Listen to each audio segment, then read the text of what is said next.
Professor, muito obrigado primeiro pela sua presença, a presença da plateia. Nosso tema aqui é o saber é a única revolução. Ele de fato é a única revolução ou os caminhoneiros também conseguem fazer uma revolução, professor? Qualquer pessoa, não sei se estão ouvindo bem, pronto. Qualquer pessoa que disponha de poder pode fazer uma revolução, seja ela através da imposição das armas, seja ela através de um nó na nossa estratégia como os caminhoneiros, mas as revoluções baseadas em conhecimento, em formação, em educação, são as duradouras. As outras são agitações de superfície. Então, nós não estaremos falando muito dessa questão dos caminhoneiros daqui a 50 anos, mas ainda estaremos debatendo o que Descartes fez no processo científico no século XVII. Então, essa é uma diferença. Todo mundo pode ter poder. Revoluções estruturais pressupõem mudanças de médio e longo prazo que não são dadas pela força diretamente. As redes sociais, elas vieram para ficar. Elas contribuem para fazer uma revolução, para a difusão do conhecimento? Eu acredito que toda a técnica ela é absolutamente neutra, como um martelo, como um serrote.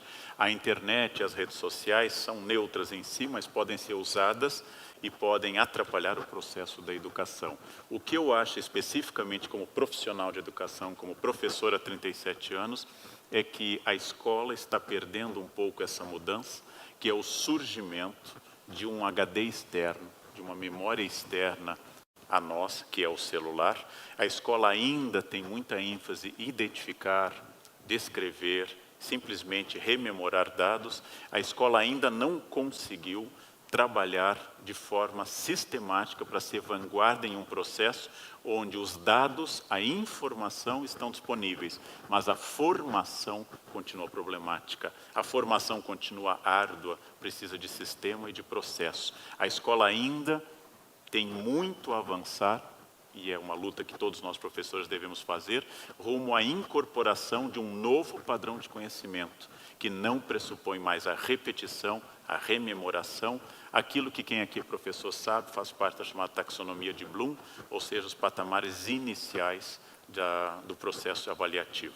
Seus alunos usam o celular em sala de aula? O senhor permite acesso ao Google, enfim?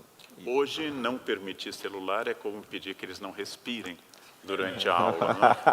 Sim, independente da vontade do professor, que é irrelevante nesse caso, eles, por exemplo, em dia de prova, que eu peço que eles não usem, como há 2 semanas, eles me perguntam as horas a cada 5 minutos. Porque toda a informação, até os sinais vitais dele, vem através do celular. E eu já contei em palestra, e repito brevemente, a experiência que eu fiz, um pouco irritado na pós, porque acessavam tablets durante a aula. Pela primeira vez na minha vida, e única, eu deixei celular, tablet, laptop, todos ligados, e fiquei olhando durante a aula. Era uma experiência mais ou menos pedagógica. Eu queria mostrar a eles como era ruim, enquanto eles falavam, eu ficar olhando para outra coisa, ou interrompê-los, pegando o celular. Era uma experiência construtivista na base. E ao final de 4 horas dessa coisa terrível, eu perguntei a eles, jovens, mestrandos e doutorandos, vocês notaram o que aconteceu hoje? Todos, unanimemente. Não, professor, o que foi? Nenhum deles notou. Isso é sinal de que eu pertenço a uma geração em que o foco deve ser único e dirigido. Isso é sinal de que eu tenho uma outra maneira de pensar. Isso é sinal que, sendo dos últimos anos da chamada geração Baby Boomer, eu tenho que aprender uma nova maneira de pensar. E eu tenho que aprender a partir deles aquilo que a gente pode reforçar de bom ou aquilo que a gente deve afastar, porque nem toda novidade é boa. Nem tudo que é novo necessariamente é bom. Mas há um choque, vou usar uma palavra mais difícil, é um choque epistemológico hoje, entre um professor nascido no século XX, com formação de currículo afrancesado e disciplina prussiana, preparando alunos do XXI, que, segundo Yuval Harari, vão durar até o século XXII. É a primeira vez, diz Yuval, que nós não sabemos o que ensinar à geração seguinte. É a primeira vez na história que eu não tenho a mínima ideia do que vai ser útil daqui a 40 ou 50 anos. Seus alunos de hoje, eles são melhores ou piores que os de 20 anos atrás? Eu tenho 2 posturas muito decididas, muito diretas, de que não houve em hipótese nenhuma, e combato quem o diga, qualquer declínio da inteligência do padrão médio dos alunos. Eu dou aula há 37 anos, ou seja, eu comecei fazendo provas com mimeógrafo, eu utilizei retroprojetor, usei até flanelógrafo, quem lembrar disso vai ressaltar a sua idade. E estou hoje em um outro mundo. Os alunos não ficaram menos inteligentes, apenas mudou o padrão de inteligência, apenas mudou o fato de que eles são muito mais imagéticos, são muito mais holísticos, veem muito mais coisas ao mesmo tempo e são muito menos capazes de adensamento vertical e muito mais facilmente capazes de captar diversas fontes de informação. Mas isso significa que eles leem menos, então, do que no passado? É uma coisa bastante ambígua. Essa é a geração humana que mais lê na história.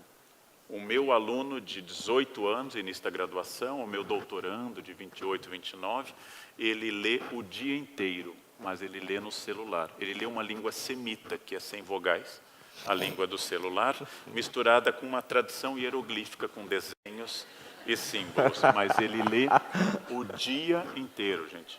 As pessoas leem e escrevem o dia inteiro. A única variante é que eu uso o indicador e eles usam os polegares. É uma diferença de idade, os dedos que você usa. Mas eu leio e eles leem o dia inteiro. Mas a informação não é mais uma informação analítica.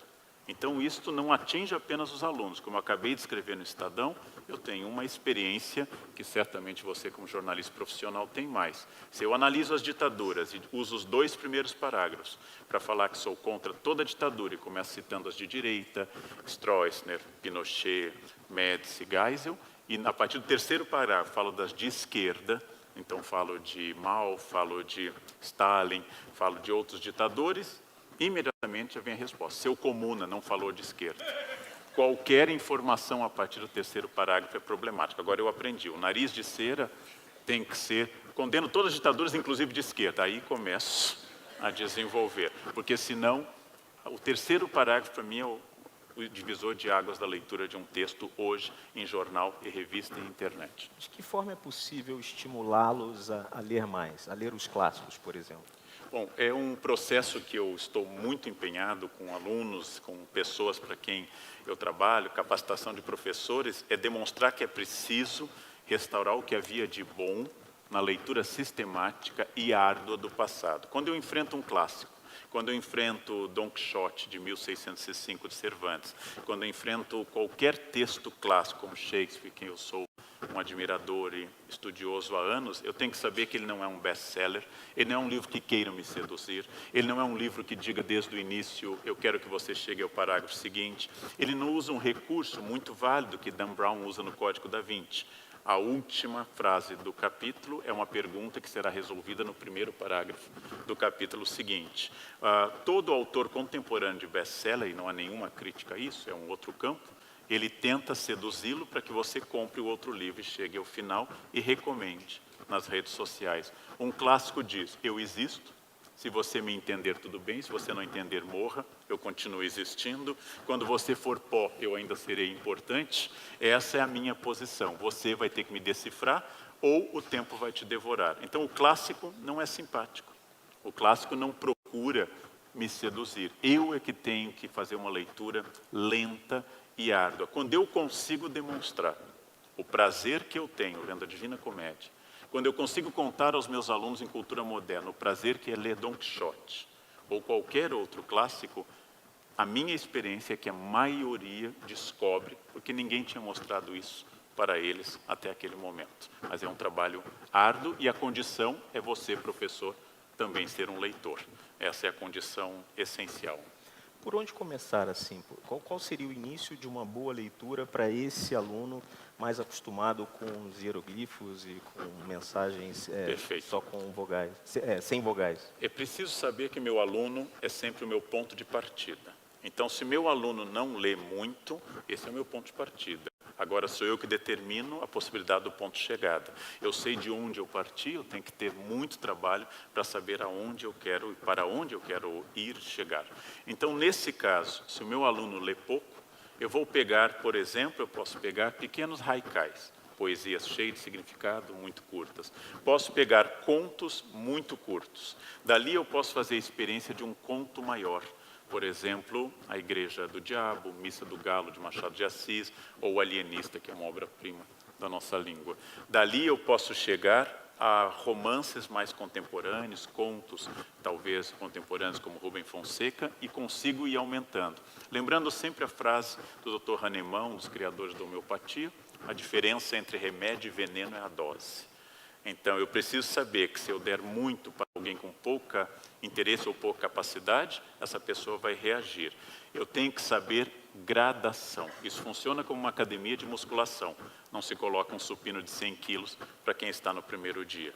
Funciona exatamente pela gradação, que eu vá atingindo patamares cada vez maiores, como fizeram comigo. A tudo corresponde um esforço permanente de fazer o aluno ser seduzido. Educar é seduzir para o conhecimento. E a condição, de novo, é que eu, professor, seja seduzido. Os livros adotados nas escolas brasileiras são adequados para essa iniciativa que o senhor está falando? É difícil responder a isso, porque é uma imensa quantidade de livros e muito variados. Machado de Assis, por exemplo. Machado de Assis é excelente autor, mas há um problema. Se você der Dom Casmurro no 7º ou 8º ano do ensino fundamental, idade em que eu li na década de 70, Dom Casmurro, eu tive que procurar no dicionário o que era adultério. E tive pouco interesse em acompanhar a dúvida, por exemplo, do Dom Casmurro. Tive pouco interesse na questão da Capitu. E porque a prova era feita para dizer assim: Escobar, no capítulo tal, disse o quê? Então, isso me afastou de Machado naquela idade e, infelizmente, eu só fui redescobrir Machado na faculdade. Então, romances adultos, romances que tratam de temas centrais, afinal, tem ou não chifres, eles não correspondem à preocupação da primeira juventude, não? Então, todos os bons textos que possam tratar de questões muito contemporâneas, sejam policiais, sejam de ficção científica, eles são melhores. Machado é muito bom, é só saber a idade certa para dar e como eu apresento. E se eu vou dar um conto que eu amo, A Cartomante, eu começo perguntando para eles: afinal, existe destino? As cartas não mentem? Eu posso ler, elas não mentem? Eu posso ler o futuro através de búzios ou de tarô? E faço um debate para introduzir. Machado dá uma resposta no conto A Cartomante. Isso é muito importante. Seduzi-los. Seduzi-los a todo instante. Como eu já uso em sala de aula há anos, eu mostro a Vitória da Samotrácia, estátua máxima do helenismo, que está hoje no Louvre, e aí eu mostro a ele: olha, Vitória, em grego, é Nike. Olha o seu tênis, seu Nike tem a asa da Vitória de Samotrácia, por isso que ele é Nike, ele é Nike. Traz para o mundo dele, E né? aí ele faz um link e tem aquela reação bovina.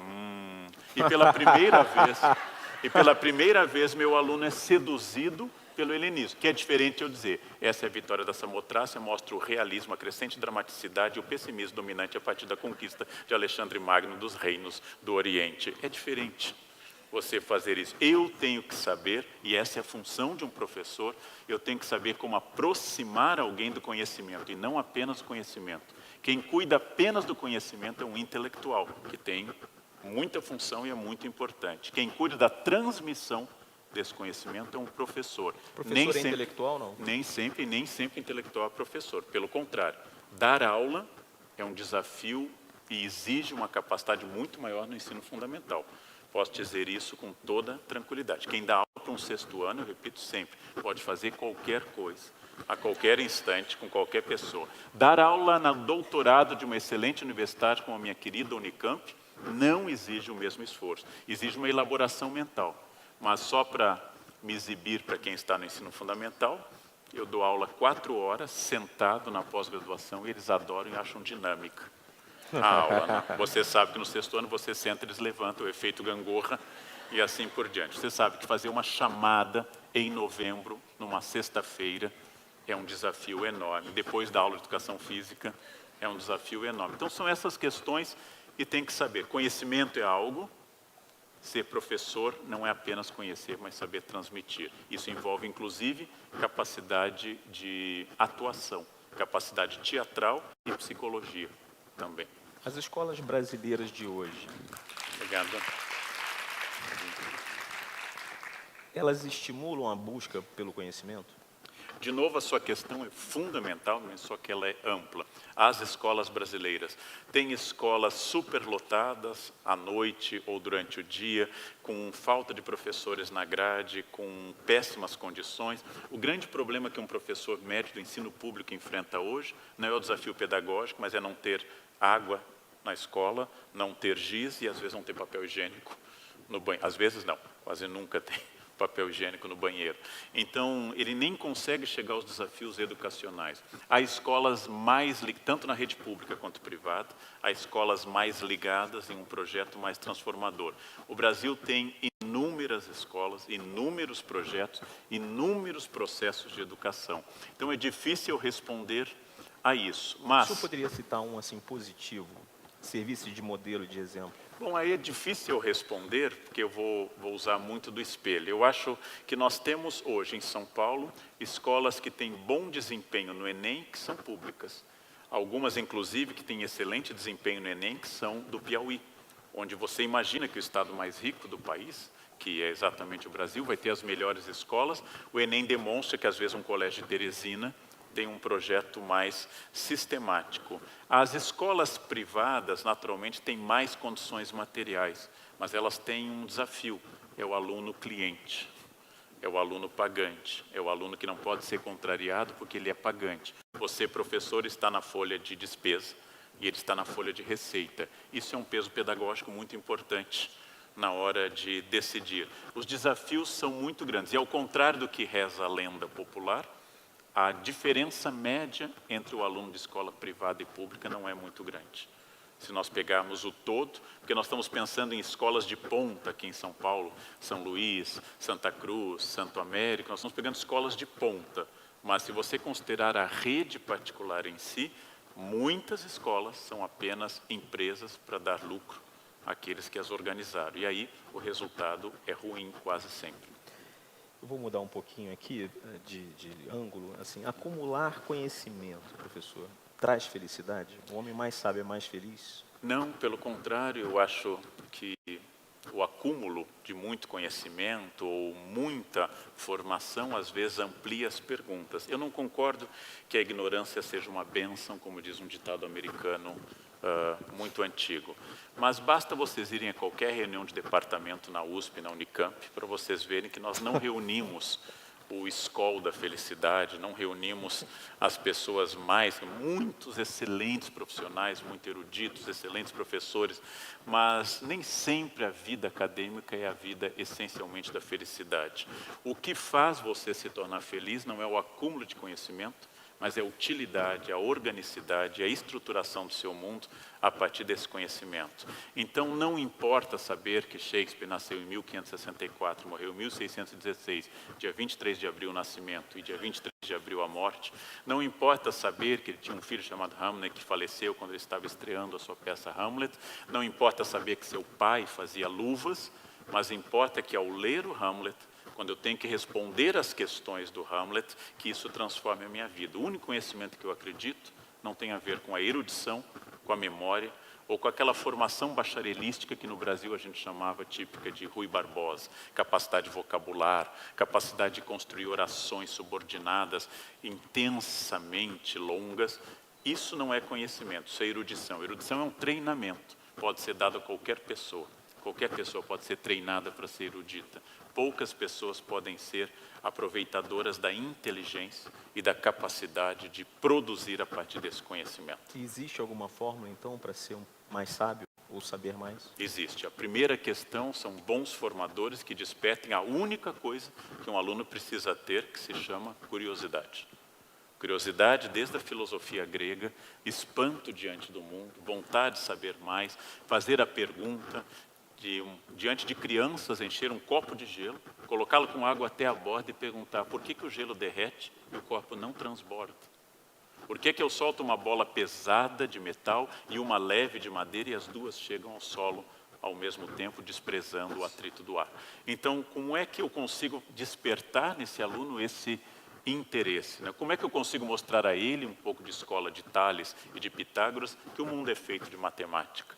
Como é que eu consigo mostrar a ele que a história está presente até hoje, em todas as coisas que ele faz. Como é que eu consigo retirar de uma experiência cotidiana, a experiência que eu tive muito tempo com a Janice, minha orientadora, que a gente ia a um restaurante, ela pedia um uísque, eu pedia um suco de laranja, que eu iria dirigir, o garçom trazia e colava o uísque para mim e o suco de laranja para ela. Isso é história. Isso é uma determinada posição de gênero, determinada concepção de homem, uma determinada concepção de masculinidade que está presente no garçom, mesmo que ele não tenha estudado. Isso é história. Ou seja, a ideia de que a mulher não bebe álcool e o homem não beba sucos é uma tradição histórica. Isso é uma questão que pode ser trazida à tona para os alunos. Isso é fundamental. O senhor se considera um homem sábio? Não, não. Qualquer pessoa que disser isso, em primeiro lugar, vai causar antipatia, porque vai ser vaidosa. Em segundo lugar, essa resposta tem quase 2.500 anos. Né? Perguntados os primeiros sábios da Grécia, se eles eram sábios, todos declararam uma das origens da palavra filosofia: eu sou amigo, filosófos, eu sou amigo da sabedoria.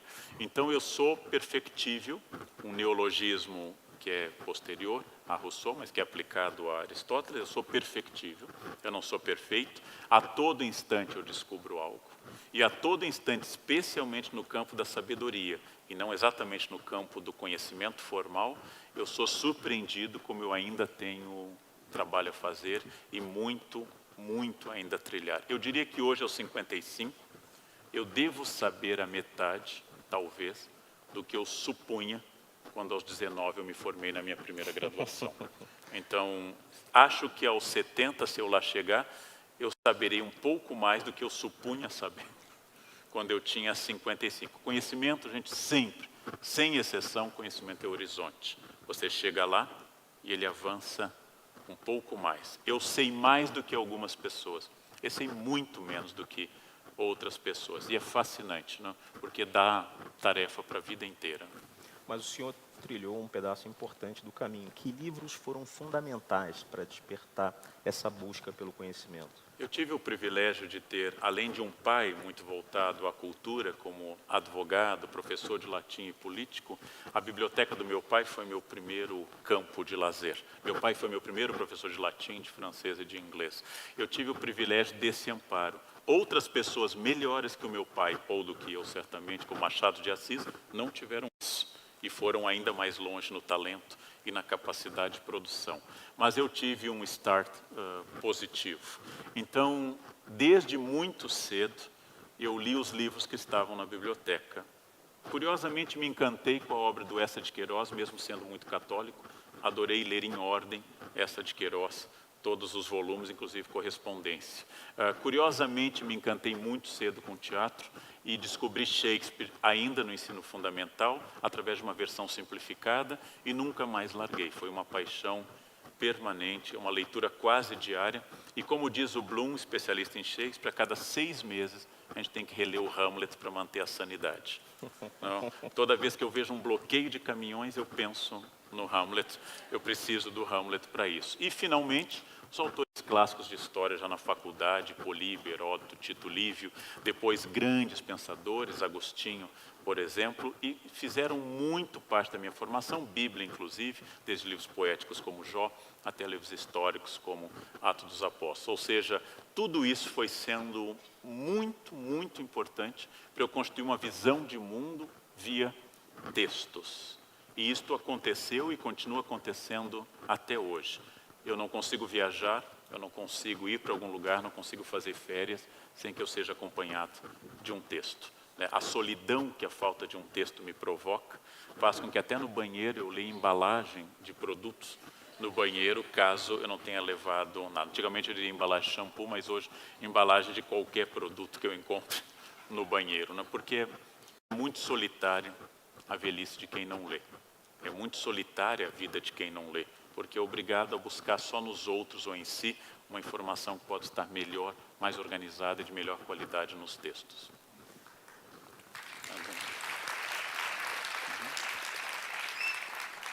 Vou fazer uma pergunta da plateia, de Oscar Hipólito. Na sua opinião, qual será a escola do futuro? Ou qual será o futuro da escola? Bem, eu acredito que nós estamos diante de um desafio que pode resultar, segundo tudo indica, cada vez mais em uma escola não presencial. A escola, ou seja, um espaço formativo, sempre existirá, porque nenhum ser humano nasce sabendo até o momento. Então, talvez o prédio da escola, a estrutura da sala de aula, a organização de avaliações sistemáticas venha a entrar em declínio, e nós temos diante disso dois caminhos. A volta aos modelos clássicos, escola aristotélica, peripatética, em que ao invés de uma sala você caminha com os alunos, visita lugares e produz um conhecimento a partir da realidade, Sócrates também no mercado, fazendo perguntas às pessoas, ou teremos uma escola não presencial via redes, via internet e assim por diante. Em todo caso, presentes, não presentes, com um professor ou sem um professor presencial, a escola continua sendo um espaço de formação. A grande vantagem hoje da existência da escola é o fato de que ela provoca uma sociabilidade e um desafio a você no seu campo narcísico, porque eu sou obrigado a negociar em uma sala de aula com a presença do outro.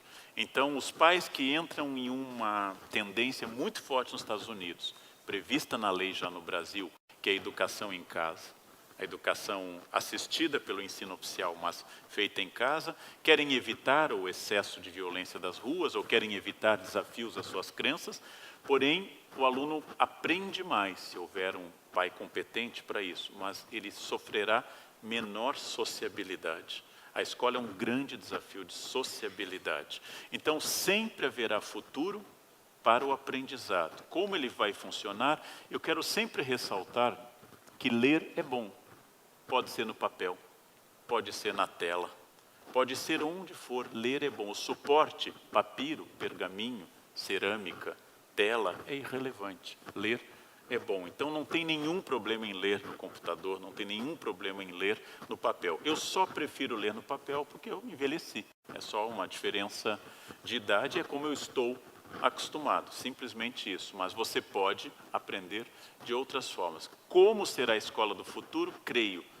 Cada vez mais, isso já está acontecendo, será uma escola que vai enfatizar a capacidade de fazer perguntas e cada vez menos a capacidade de reproduzir respostas, porque isso é permanente, isso é o que faz o futuro, né? Tudo que eu aprendi na faculdade não vale mais, e agora eu tenho que dar novas respostas, isso é um desafio muito grande.